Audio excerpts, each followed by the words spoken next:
abantu bafa beeyibanda n'okwata omwana wa munnoono n'omukwata n'omukuba.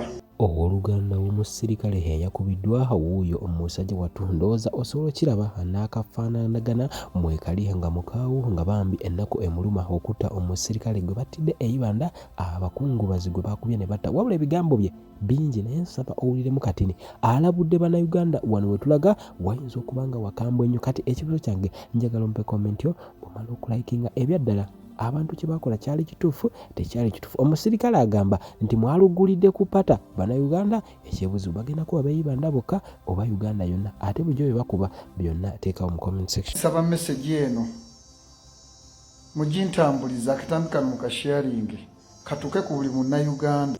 Twabakola ki? Owa poliisi n'omukuba omusajja watu ne yeekuuma n'atayagala kutta bantu ne mumugoba ne mumulemerako paka lwe mwamuse. Inna lillahi wa inna ilaihi raji'un. N'omutwe ne mugube benta omwana w'omukazi mwamuse.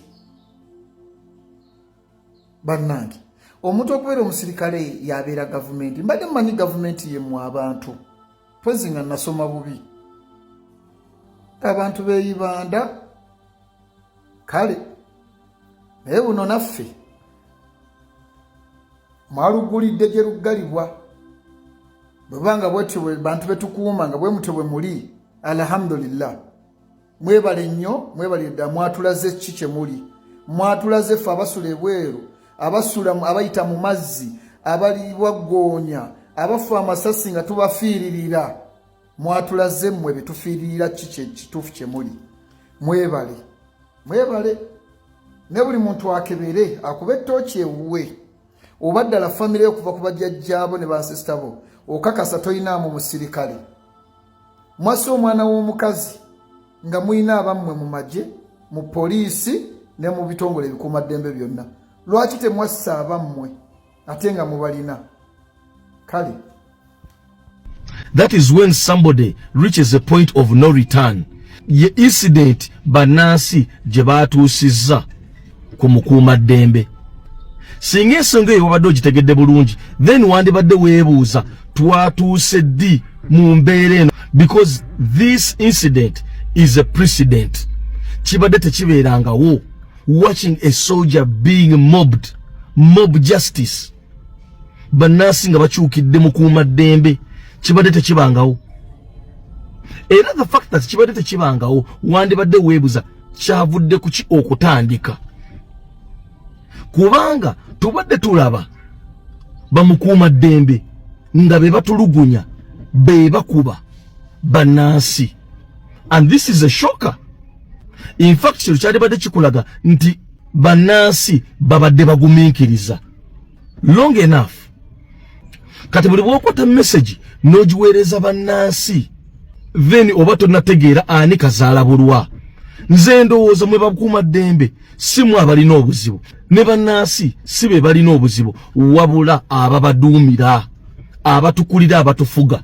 Vidiyo eno yandikoze bulungi amakulu ng'ogitunuulizza abatuduumira bakama baffe ffenna ndowooza be batutabudde kuba buli kye wayogedde mu vidiyo eyo nga munnamagye kunze kyongera okulaga nti right now you have the civilians ears kati mutandise okuwuliriza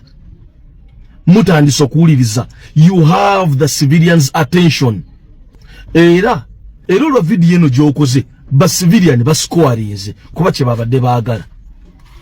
Mwe bamukuumaddembe abatuuka ne mukuba abantu ne mubaasa emitwe ne mubamenya amagulu because everything is well documented nga mukuba abantu mukuba bannamawulire mubaasa emitwe on claims that it's orders from above.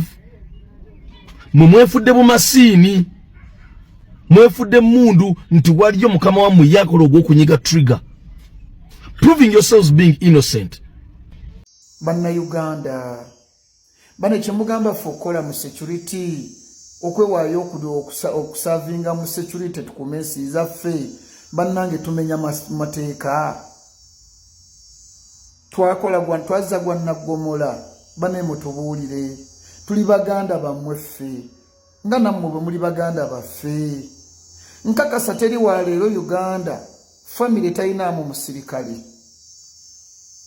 bwe mubanga olondodde paka okuva ku awasembayo owamagwe wakulu nnyo wabula abajjuli potential okkiriza mu sekendi mu bakuleetedde eddagala olunaku olwaleero sooka nebaze mu abajja mu inbox ne mugamba nti ebyadala yatuwadde emaali nga yo yabakaguje kati olwaleero nkuzigirira Kalake Oil muganda wange oyetaaga omukisa ne oba oguyina gwetaaga okwongera mu style n'okwongeramu oba olyawo gusobola kuba nga gubeera gwaka binnyonyonyo n'okufunira ddala kati osooka okwekwa enamba ya 31 ki inbox ne ku WhatsApp yonna gy'oli mu bitundu byonna ojja kusobola okuba nga okafuna njagala okakikole katikati olw'ensonga ate bingi nnyo n'ebyo ebirala by'oba oyagala bibyo awo babikolako bulungi nnyo.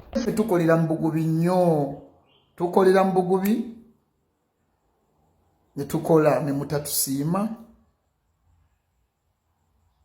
Kale saba Allah, saba Katonda omulamu abalunganye emitima, abalunganye emitima abawe ku ndowooza mufumiitirize. Assalamu alaikum wa rahmatullahi wa barakatuh. Amanya n'eddoboozi Haji Abudu omusomi w'edduwa. Nkola ku nsonga ez'enjawulo, emirimu nga gikutataganyeko, ebyenfuna byo nga bidobonkanye, ne oba oli bweru wa ggwanga emirimu gyakucankalanako. Jangu kusomere ku dduwa okuva edda nedda edduwa zaabaawo, edduwa zisomebwa omuntu n'oterezebwa mu mbeera yonna ebadde ekusibyeko akanyaaga. Nina ekyoto kye nsobola okukumira wadde oli bweru wa ggwanga nga toli kumpi wano n'ofuna omukisa ogwo nawe n'osomerwako ku dduwa nga nkuteddeko n'akabaani. Allah ajja kukusaasira, ajja kukwanukula. Kuba ku nnamba yange y'essimu 075 2 44 751 ne ku WhatsApp kwendi mpereza obubaka sobolo okuyamba. Assalamu alaikum wa rahmatullahi wa barakatuh. On the count of citizens' blood. Wano wabuuzizza nti tewaliyo munnansi ayina muganda we munnamaje. Nange nja kubuuza, tewaliyo munnamaje ayina muganda we munnansi abo be musiba mukuba? Wabadde ogamba mbu mmwe nga mmwe bakuuma ddembe, you act on orders from above, era ng'ogamba muba muli ku mulimu. Nene munnansi ajja kugamba nti yasasula omusolo okubanga okola emirimu egyo. But it's so absurd nti muba kuba ne mutuuka n'okubaasa emitwe n'amagulu ng'ate be babasasula.